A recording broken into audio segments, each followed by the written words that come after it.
Syracuse got a big-time commitment the other day. They flipped four-star safety Tedarius Hughes from Florida State to our very own Syracuse Orange. And here to talk about it is recruiting expert Brian Smith to provide a scouting report. Let's break it down.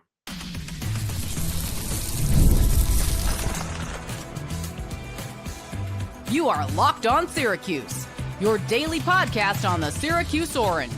Part of the Locked On Podcast Network, your team every day.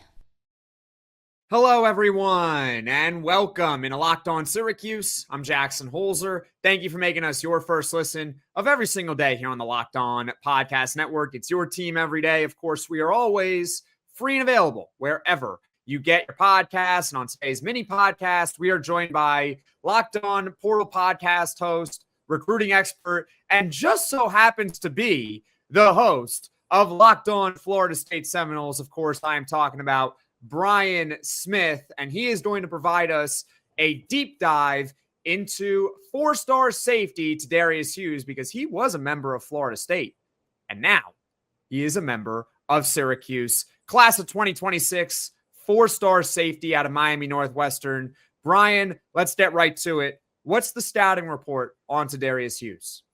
He fits the profile of a true free safety. Really, really long. He's 6'3". He has the long arms. I'd imagine his measurements make him more like 6'5". You look at him and you think, oh, that's a basketball player. Like, he's got that kind of length. And he's a guy that, believe it or not, despite being like Spider-Man in terms of how he's built, he can move laterally pretty well. I saw him at Battle Miami this past January against the elite competition.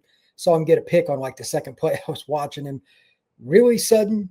And he's a guy that's very aggressive, likes playing downhill. Guess he could end up at strong safety, but he's going to need to add weight. That's the only thing right now that's separating him from being an instant impact. He's 180 pounds. He needs to add quite a bit of weight, and hopefully he'll get that taken care of pretty quick. But football instincts, athleticism, length, suddenness, everything is there. I mean, he's got a chance to be an NFL player. Awesome, Brian. And along those same lines, how do you think Tedarius Hughes' role could evolve while he's in school? That depends on the weight, because again, like, he's built to play free safety, but mentally he really likes coming forward. So he's got to add some pounds. Like, potatoes need to be his friends. So he needs to 20, 25 pounds to play at the major P4 level. And if he does that, the only thing he needs to do is just keep playing, getting reps, and learning the chalkboard, because God blessed him a little differently. He could even play like in a true cover 3 scheme, be a corner. But free safety is his best spot. They'll probably move him around in different ways, but it doesn't matter where you play a guy like this. He might even end up playing a little nickel, so you can blitz him and all that, because he's a physical player. He's got all the tools. There's another four-star that's out there, defensive back in Florida. His name is CJ Hester. I'm sure you are aware of him. And I think Syracuse may be trying to flip him, although it's not necessarily a guarantee that they're going to get him. I think he's committed at Florida right now, correct? For now. Well, that's the point. You know, they fired Billy Napier. You never know what's going to happen there. And Syracuse was going after CJ Hester. So we'll see if they can flip him. But how do the two compare? And do you see them both being in the same signing class? It's possible Syracuse could flip him. CJ's probably a guy that I would project more at corner based on his frame. But like in high school, most teams put their best DB at free safety so they can't throw away from him. Put him at corner, they just throw to the other side. He could play either, and CJ could end up at receiver or whatever. Like, he's a kid I knew about when he was a freshman in high school. Everybody knew he was going to be the next kid at Cocoa, et cetera. That's a famous program in Florida.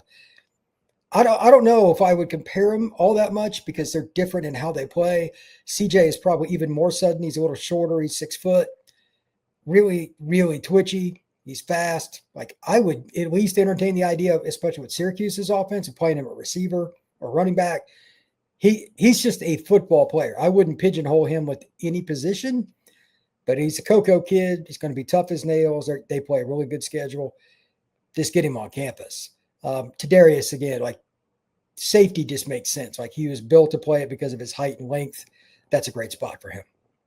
Awesome. Well, when we come back, I'm going to ask Brian Smith if Tedarius Hughes reminds him of any certain player, plus how his commitment could potentially impact Calvin Russell. Stick with me here on Locked On Syracuse.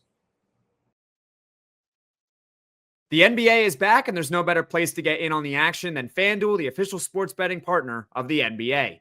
Even if you missed the start of a game or want to ride the hot hand, FanDuel has live bets on everything from who will score next to fourth quarter comebacks. Plus, you can even combine your live bets into a same-game parlay for a shot at a bigger payout.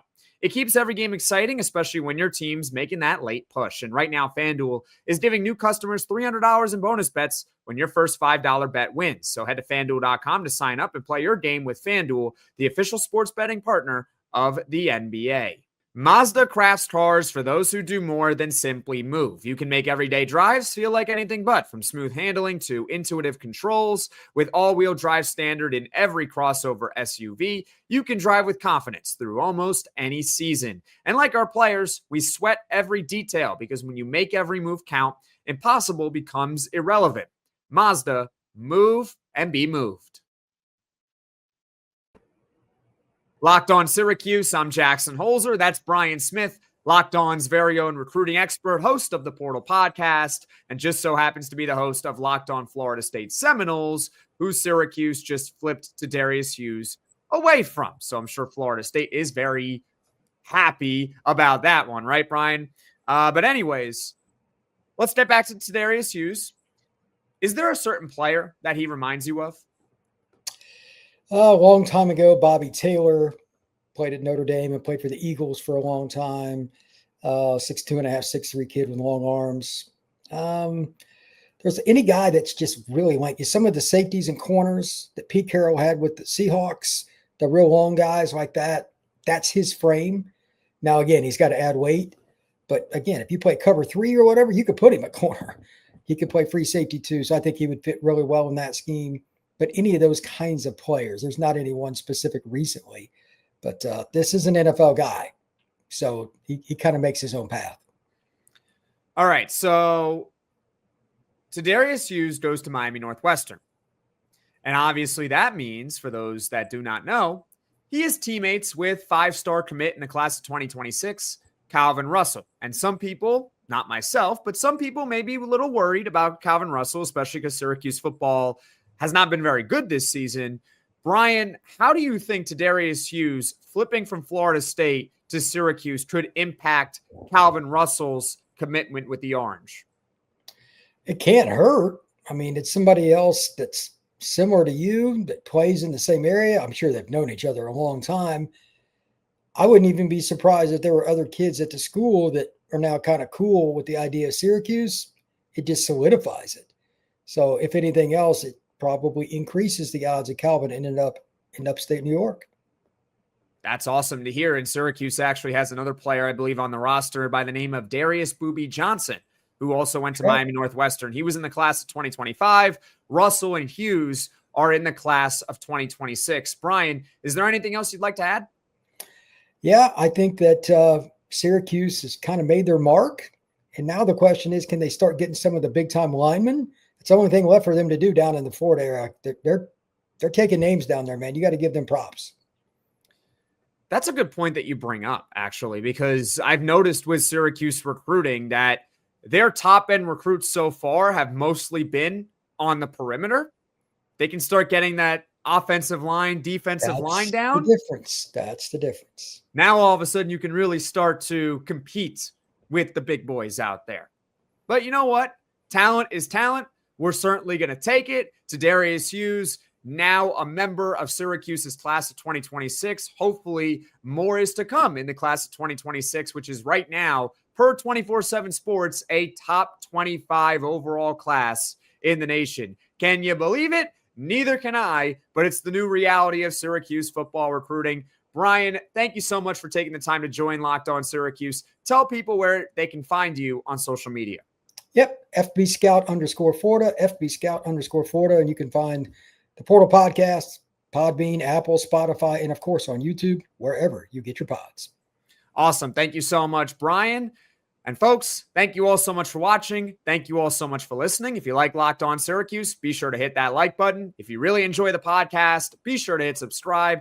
Tell all your friends about Locked On Syracuse, and I'll see you all again soon.